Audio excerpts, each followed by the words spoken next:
आज हमारे क्षेत्र हापुड़ की एक ऐसी घटना हम आपके सामने रखने वाले हैं, जो घटना तो हमारे क्षेत्र हापुड़ की है, लेकिन ये प्रश्न चिन्ह खड़े करती है पूरे देश में।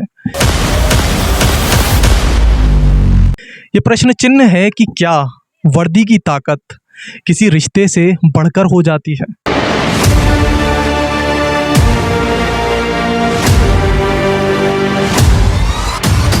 कि क्या जो वर्दी लोगों की रक्षा की ढाल होती है, क्या वही वर्दी कभी अपने ही रिश्ते की लिए हथियार बन सकती है?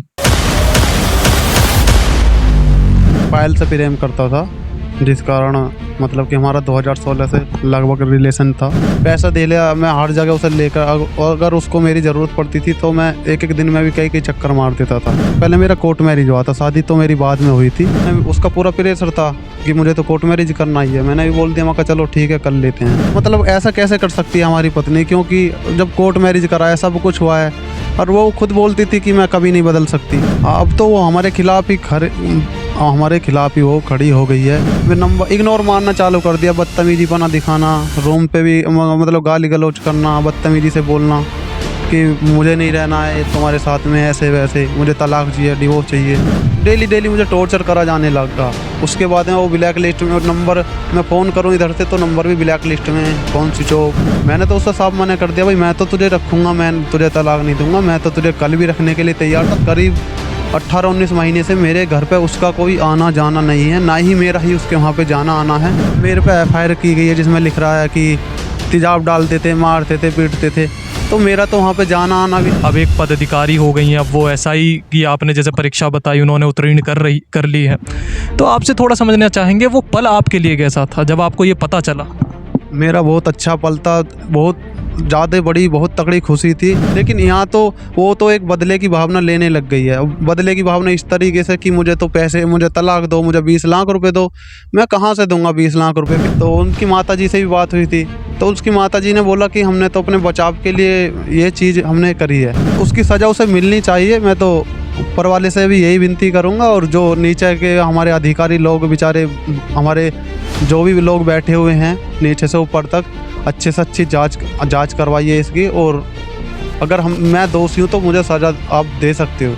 न्यूज़ इंडिया फर्स्ट में इस समय हम मौजूद हैं हमारे क्षेत्र हापुड़ में। आज हमारे क्षेत्र हापुड़ की एक ऐसी घटना हम आपके सामने रखने वाले हैं, जो घटना तो हमारे क्षेत्र हापुड़ की है, लेकिन ये प्रश्न चिन्ह खड़े करती है पूरे देश में। ये प्रश्न चिन्ह है कि क्या वर्दी की ताकत किसी रिश्ते से बढ़कर हो जाती है?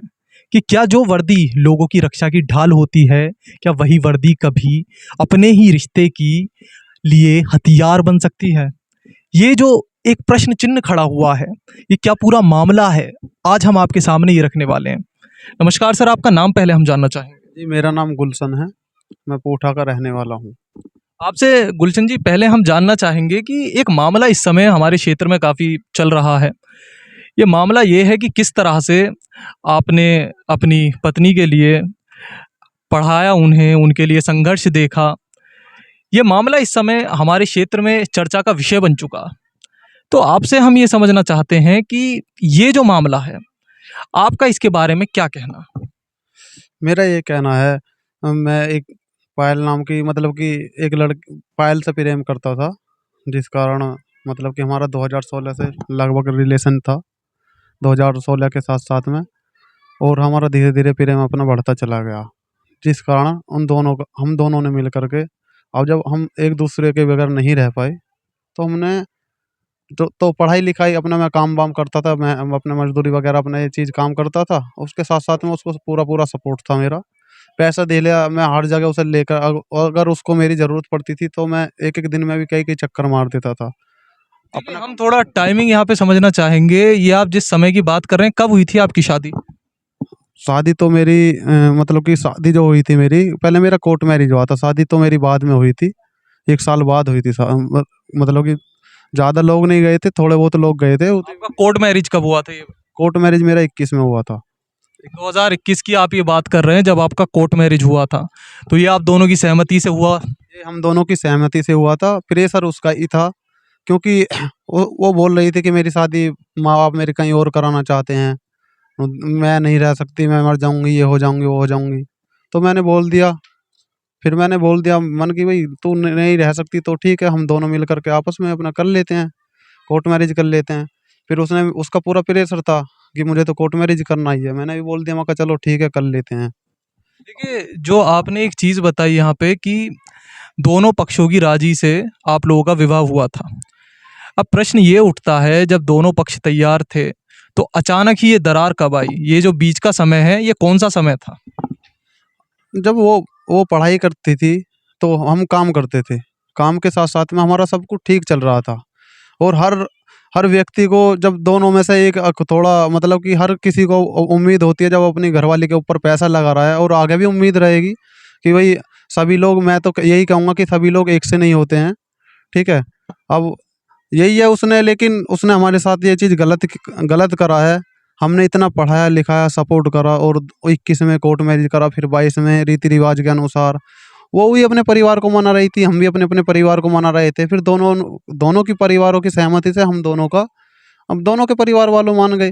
फिर 22 में हमारे अपने शादी कर दी गई दोनों अपने, ताकि ये कल को चले ना जाए, भाग ना जाए। अपनी इज्जत बचाने की खातिर हर लोग अपने माँ, मतलब कि अपने इज्जत बचाने के लिए, फिर दोनों को अपने साथ रखने के लिए अपने बोल दिया। हम चले गए थे, हम दोनों ने फिर उसके बाद में जब हमारी शादी हो गई, 22 में हमारी शादी हो गई थी।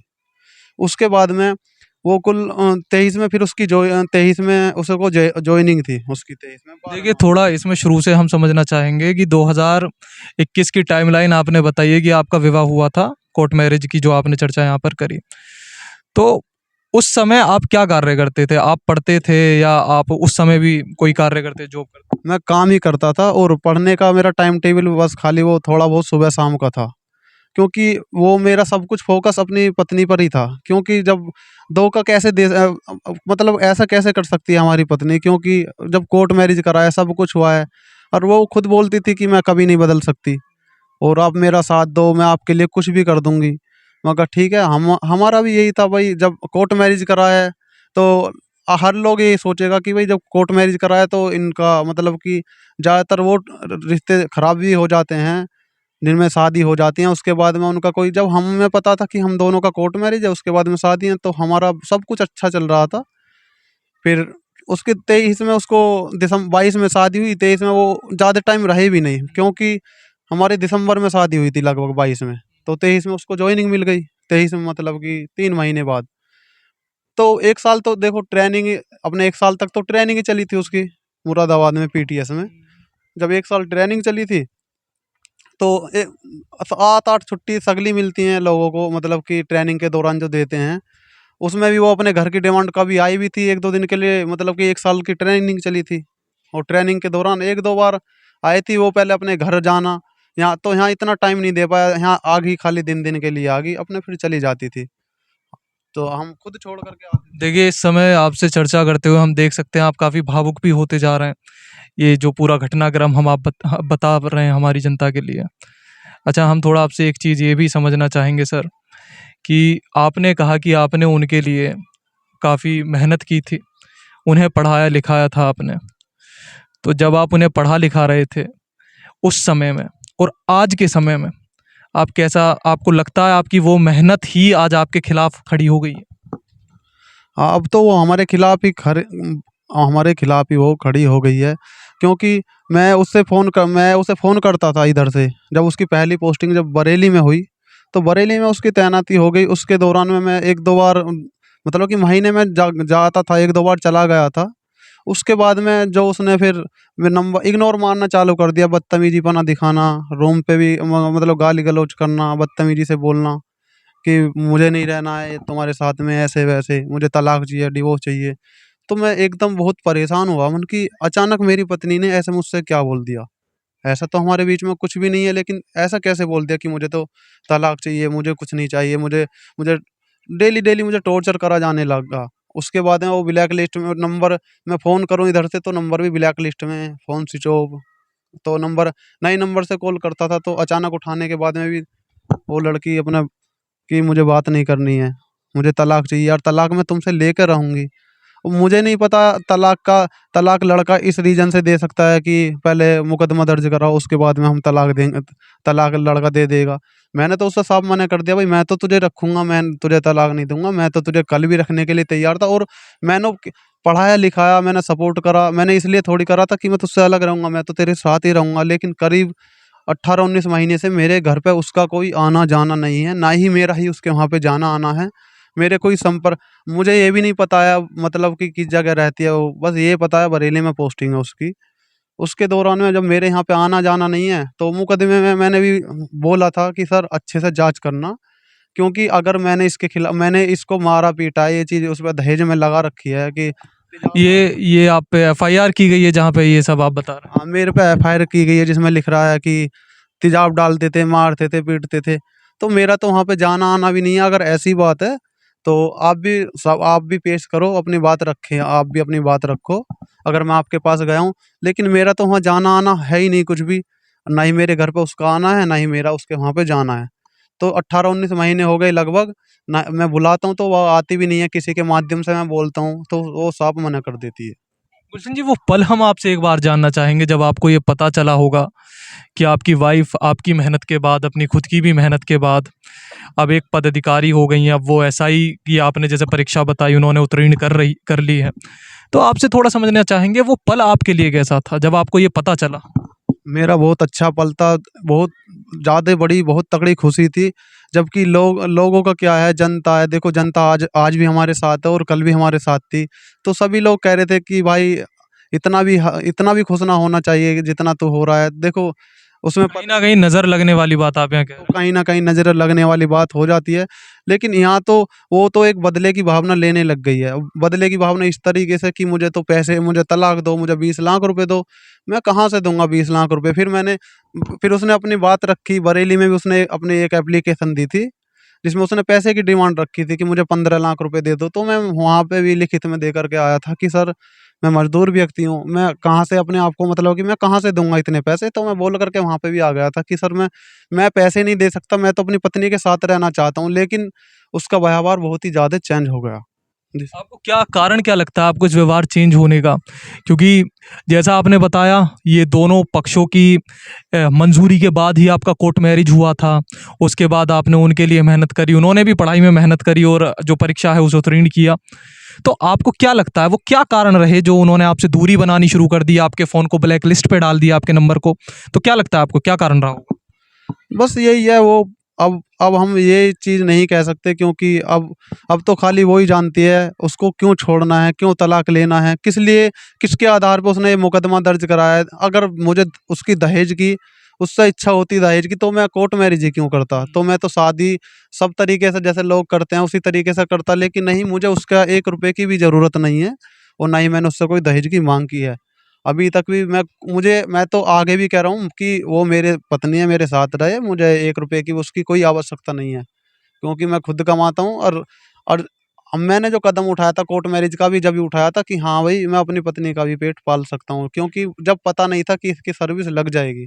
पढ़ाई अपने चल रही थी, मैं सपोर्ट कर रहा था हर चीज़ में, पैसे दे ले, सब चीज़ वो मैं अपने आप देता था। अब यही है, लोग पूछ रहे हैं कि भाई तुम्हारे पास क्या प्रूफ है, तुम पैसे देते थे?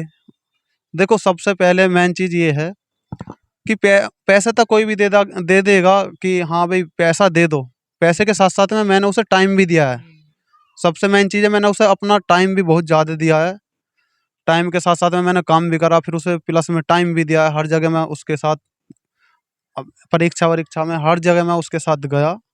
लेकिन वो इस तरीके से कर रही है, बहुत मेरे साथ बहुत गलत कर रही है। जिस कारण माँग कर रही है, माँग किस चीज़ की? जब भाई कोर्ट मैरिज करा है तो हम कहाँ से पैसे देंगे तुझे? हम नहीं पैसे दे सकते। हम तो तुझे रखने के लिए तैयार हैं। तो हमारे यहाँ पे कल आ जाए, आज आ जाए, कभी भी आ जाओ, जब तुम्हारा मन करो आ सकते हो। ये सब जो जैसे अभी एफआईआर आपके खिलाफ की गई है, ये सारा जो सिनेरियो इस समय चल रहा है क्षेत्र में, उसके बाद भी, इन बातों के बाद भी, जैसा अब लोगों की नज़र इस केस पर है, लोग जानना चाहते हैं ये कहानी आगे कैसे होने वाली है, उस सब के बाद भी आज भी आप ये कहते हैं कि यदि आपकी पत्नी वापस आना चाहें तो आप। अगर वो वापस आना चाहे, देखो आ सकती हैं। लेकिन उसमें भी ये है कि ऐसा नहीं है कि आए, अब कुछ टाइम के लिए आए और इससे भी बुरा करके मेरे साथ चले जाए।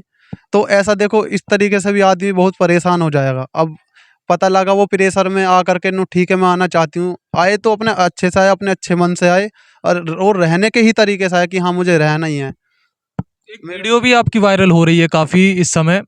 इंटरनेट पर लोग इस वीडियो को देख पा रहे हैं कि जो ट्रेनिंग का शायद वो समय है, जब उनकी ट्रेनिंग ओवर हुई है आई थिंक, और उस समय आप उनसे मिलने गए हुए हैं। तो ये वीडियो के बारे में थोड़ा बताएं जो इस समय चर्चा का विषय भी बनी हुई है। देखो उसकी पासिंग आउट थी, तो उसने मुझे बुलाया था। उसने बोल दिया था कि मुझे मुझे कुछ नहीं चाहिए, मुझे मेरे परिवार वाले भी नहीं चाहिए, मुझे बस मेरे सब कुछ आप ही हो। और अगर मम्मी पापा भी आना चाहेंगे तो वो आ सकते हैं, लेकिन मुझे मेन पॉइंट पे तो मुझे आप ही चाहिए, क्योंकि आप लोगों ने ही मुझे आपने मुझे यहाँ इस काबिल बनाया कि जो मैं इस मुकाम पर पहुँच गई हूँ। जिस कारण मेरी खुशी की कोई सीमा नहीं थी, और बहुत ज़्यादा मैं बहुत खुश था उस टाइम पे भी। तो मैंने जिस कारण वहाँ पे पीटीएस मुरादाबाद में जहाँ पे उसकी ट्रेनिंग थी, हमने अच्छे से उसने मेरे साथ में बहुत सारी वीडियो शूट करी थी, काफ़ी अच्छे-अच्छे से, कि मैं आज जो हूँ, मैं आज तुम्हारी बदौलत हूँ, जो मैंने ये नौकरी प्राप्त की है। एक तरह से उस समय तक भी वो आपको लेके काफ़ी थैंकफुल थी। वो मानती थी जो आपने उनके लिए त्याग अपने जीवन में किया था, वो उसको मानती थी उस समय भी। उस समय वो मानती थी, जब जब तक तो सब कुछ ठीक था, लेकिन ये पोस्टिंग किस के समय की बात है, ये थोड़ा आप बताएं। ये करीब 16 मार्च के समथिंग, सन सन सन 2024 में। तो 24 में 16-17 मार्च थी शायद लगभग, जब उनकी पासिंग आउट हुई थी। तो मैं अपने अच्छे से गया था, मैं जाता था, खर्चा करके ही जाता था, यहाँ से काफ़ी दूर पड़ता है मेरे यहाँ से। तो मेरे को बहुत ही अच्छी खुशी थी। खुशी के साथ साथ में अपने, पता नहीं उसने मेरे साथ इतना बुरा व्यवहार किया कि मेरे साथ में मारते हैं पीटते हैं। अब आप देख लीजिए, ये जो झूठे आरोप लगाए हैं, मैंने उससे पूछा, तो उनकी माताजी से भी बात हुई थी। तो उसकी माताजी ने बोला कि हमने तो अपने बचाव के लिए ये चीज़ हमने करी है। हमने बोला, मैं कहा भाई बचाव के लिए हम, अरे तुम, अब हमने बोला कि हम कुछ कह थोड़ी रहे हैं आप लोगों से। तो यही बात थी बस।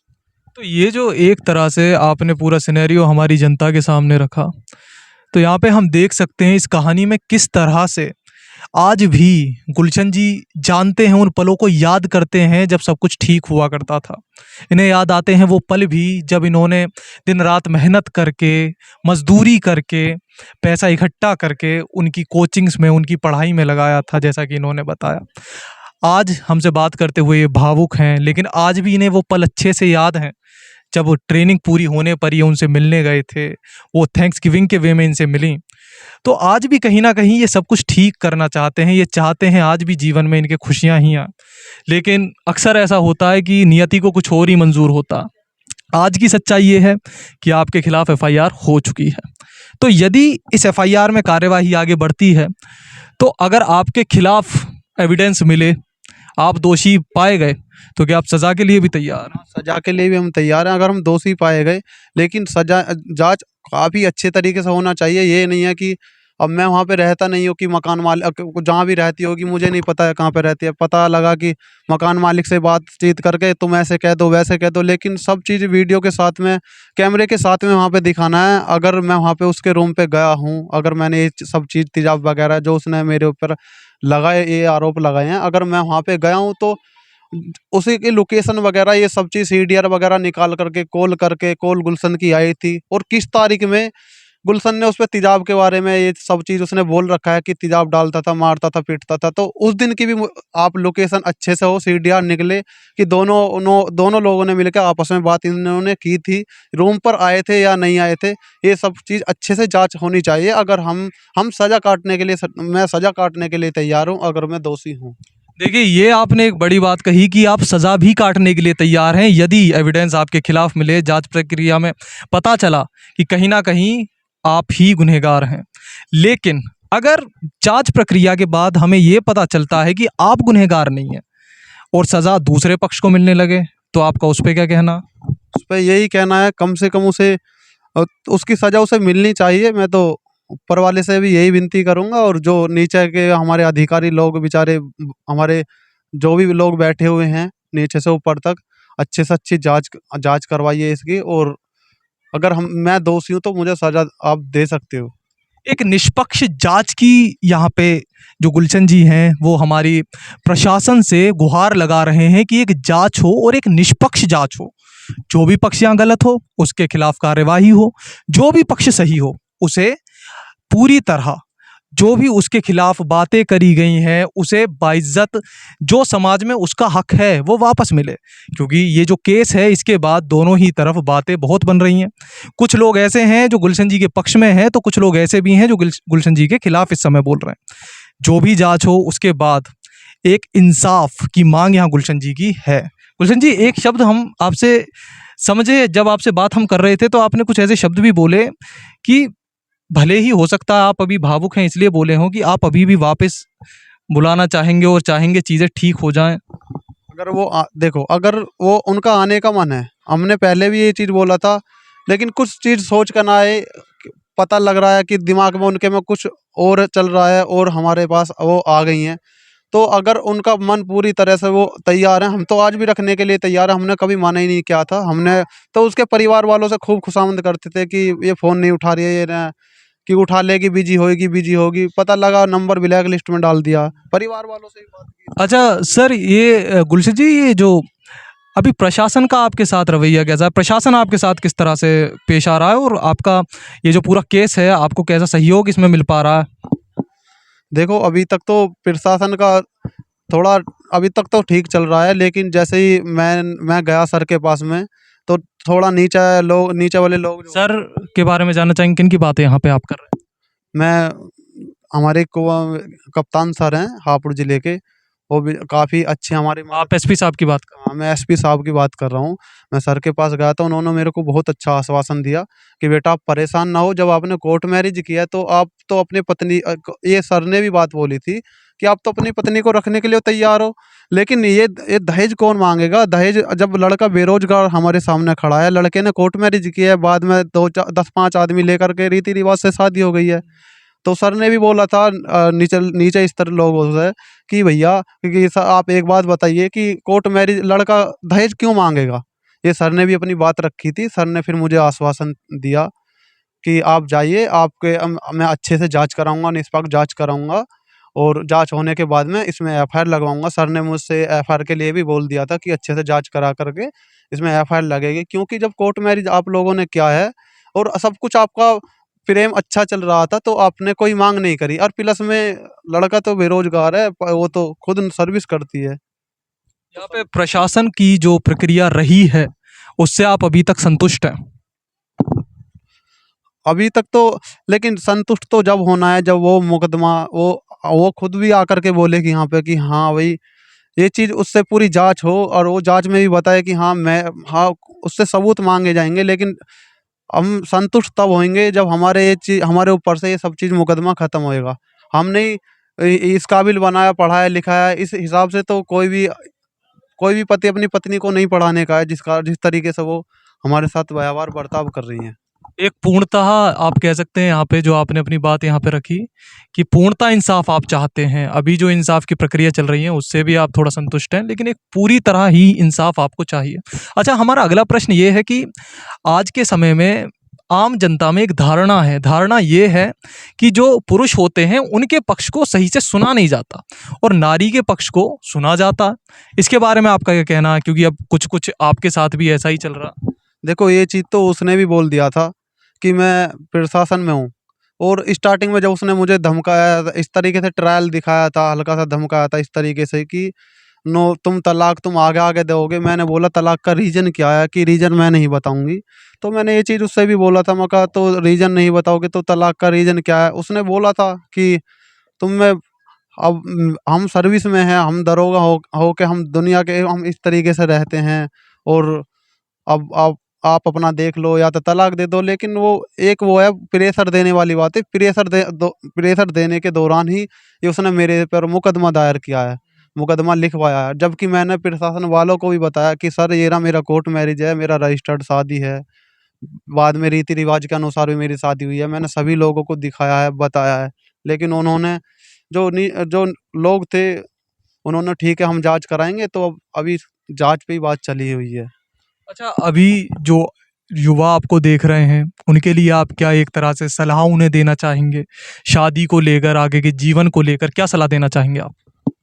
भाई वही है, आगे का जीवन तो यही है। ज़्यादातर सभी लोग बोलते हैं कि अब बात तो वहीं आके ख़त्म हो जाती है, क्योंकि लड़कियां बोल देती हैं सब अब ऐसे ही उसने बोला था हमसे कि सब लोग एक से नहीं होते हैं, तो वही वाली बात है भाई। पता नहीं, पता नहीं कौन कब कहाँ बदल जाए, तो इस चीज़ का किसी को नहीं पता है। किसी एक के लिए सबको एक सा नहीं कहा जा सकता। यहाँ पे एक बहुत ही अच्छी बात इन्होंने कही कि ये संसार है, यहाँ हर तरीके का हर इंसान है। तरीके का यहाँ पर हर तरीके का इंसान है, ठीक है। और मैंने यही देखा, लड़का तो हर चीज़ निभा लेगा। अगर लड़का कितने भी बड़ी ऊंची पोस्ट पे बन जाए, लड़का अपने हर लड़के का शादी अपने किसी से भी करा तो लड़का अपने एडजस्ट कर लेगा, सब चीज़ एडजस्ट करेगा लड़का। बस यही है। अब सभी सभी तरीके की लोग हैं, सभी लड़कियां बेचारी ऐसी नहीं होती हैं, ऐसी बात नहीं है। अब भाई हमारे साथ तो वो गलत कर रही हैं, हो सके जो लोग पढ़ा रहे हैं उनके साथ वो नहीं करे ऐसे। हर कोई एक सा नहीं होता है। ये न्यूज़ इंडिया फर्स्ट के माध्यम से ये कहानी हमने आपके सामने रखी, आपको बताया किस तरह से गुलशन जी ने मेहनत करके, मजदूरी करके, दिन रात मेहनत करके अपनी पत्नी को पढ़ाया लिखाया। आज भी गुलशन जी एक बेहतर कल की तरफ देख रहे हैं। वो चाहते हैं सब कुछ ठीक हो जाए, उनका परिवार वापस उनके पास हो, वही हंसता खेलता परिवार जिसके बारे में भावुक होते हुए गुलशन जी ने हमें बताया किस तरह से वो गए थे वहाँ उस दिन जब उनकी ट्रेनिंग पूरी हुई थी, किस तरह से वो थैंकफुल थी इनके संघर्षों के लिए।